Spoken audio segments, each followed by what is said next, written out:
हमारा पैनल हमारे साथ मौजूद है। हमें ज्वाइन किया है सुप्रीम कोर्ट के बाहर से हमारे नुमाइंदे जहांजेब अब्बासी ने। जहांजेब अब्बासी, ताज़ा पेशरफ से आगाह कीजिएगा। देखिए, बहुत अहम आज का दिन है। यूँ लग रहा है कि जैसे रात को कोर्ट लगाई जाएगी। हिजानी कैफियत उस वक्त पैदा हुई जब लाहौर हाई कोर्ट ने एक पटिशन एंटरटेन की और ब्यूरोक्रेसी से लिए गए आरओज़ और डीआरओज़ के हवाले से जो नोटिफिकेशन था इलेक्शन कमीशन का, उसको सस्पेंड कर दिया। और फिर उसके बाद ये बहुत ज़रूरी था कि चीफ जस्टिस काजी फायज़ ईसा, जिनकी कोर्ट का ये फैसला था सुप्रीम कोर्ट के 3 रुकनी बेंच का, कि वो इस मामले के ऊपर कम अज़ कम जो है वो एक अहम इजलास बुलाएं। और यही हुआ। चीफ इलेक्शन कमिश्नर के साथ एक मुलाकात हुई। इस मुलाकात में 2 मोस्ट सीनियर जजेस जो प्रैक्टिस एंड प्रोसीजर कानून के तहत बनाई गई कमेटी का भी हिस्सा हैं, जस्टिस सरदार तारिक मसूद साहब, जस्टिस एजाजुल एहसन साहब, वो भी शरीक थे।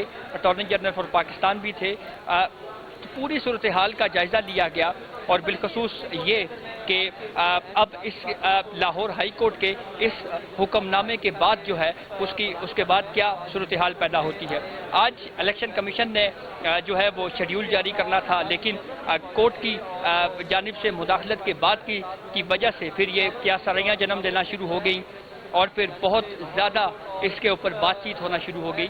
तो अब कल जस्टिस सरदार तारिक मसूद, जो कि मोस्ट सीनियर जज ऑफ सुप्रीम कोर्ट हैं, वो बतौर acting chief justice of Pakistan वक्त ले रहे हैं। चीफ जस्टिस काजी फायज़ ईसा कल से छुट्टियों पे जा रहे हैं। तो मुमकिन तौर के ऊपर आज ही इसीलिए ये कि इस केस के हवाले से एक अहम इजलास बुलाया गया और फिर आज ही इस केस पे कोई अहम डेवलपमेंट भी होने जा रही है। और ये आज का दिन पाकिस्तान की जुडिशल हिस्ट्री का एक अहम दिन होगा।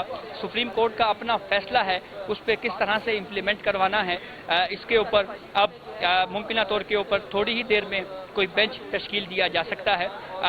अगर हम बात करें माजी की, तो माजी में अदलिया से आरोज़ लिए गए, पाकिस्तान तहरीक इंसाफ ने क्रिटिसिज्म किया, इल्ज़ामात लगाए गए। अब की बार जब आरोज़ मांगे गए तो उस पर इनकार हुआ। फिर उसके बाद जब ब्यूरोक्रेसी से आरोज़ लिए गए तो कोर्ट ने इंटरवीन कर दिया। तो कम अज़ कम कहीं ना कहीं जुडिशरी को भी ये तय करना है कि इस तरह के मामलात जहाँ पे एक मुल्क में आम इंतखाबात होने जा रहे थे, तमाम तैयारियाँ हो रही थी, इलेक्शन कमीशन अपने अमले को ट्रेन कर रहा था, तो ऐसी सूरत हाल में एक दरख्वास्त को इंटरटेन करके इस तरह का ऑर्डर क्यों दिया गया और मुल्क को एक हिजानी कैफियत का शिकार क्यों किया गया। ये कुछ बुनियादी सवालात बहरहाल मौजूद हैं जिनका हमें हो सकता है आगे चल के कोई जवाब मिले।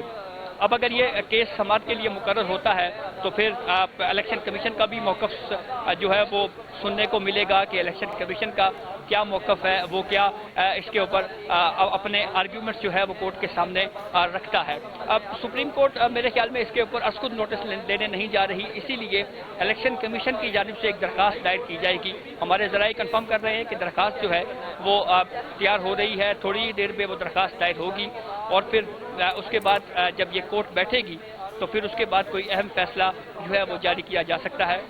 सुप्रीम कोर्ट ने जब ये केस सुना तो ये ऑब्जर्वेशन बिल्कुल क्लियर दी कि हम जो तारीख दे रहे हैं 8 फरवरी की, ये पत्थर पर लकीर है।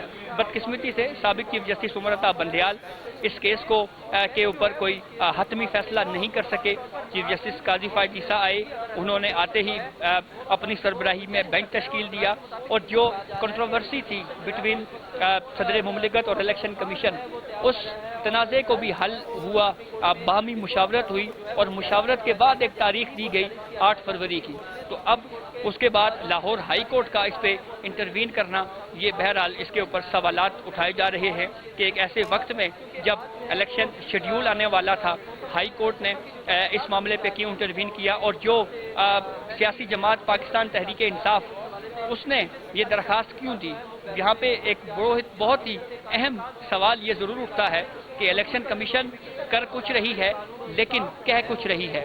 उनका अमल हमें कुछ नज़र आ रहा है लेकिन उनकी ज़ुबानी बातें हमें कुछ नज़र आ रही हैं। तो अब से थोड़ी ही देर बाद मुमकिन तौर के ऊपर सुप्रीम कोर्ट इस केस पर जो है वो समाअत करने जा रही है। जी, सुप्रीम कोर्ट इस्लाम केस पर समाअत करने जा रही है। सैयद मुजम्मिल हुसैन शाह हमारे साथ मौजूद हैं।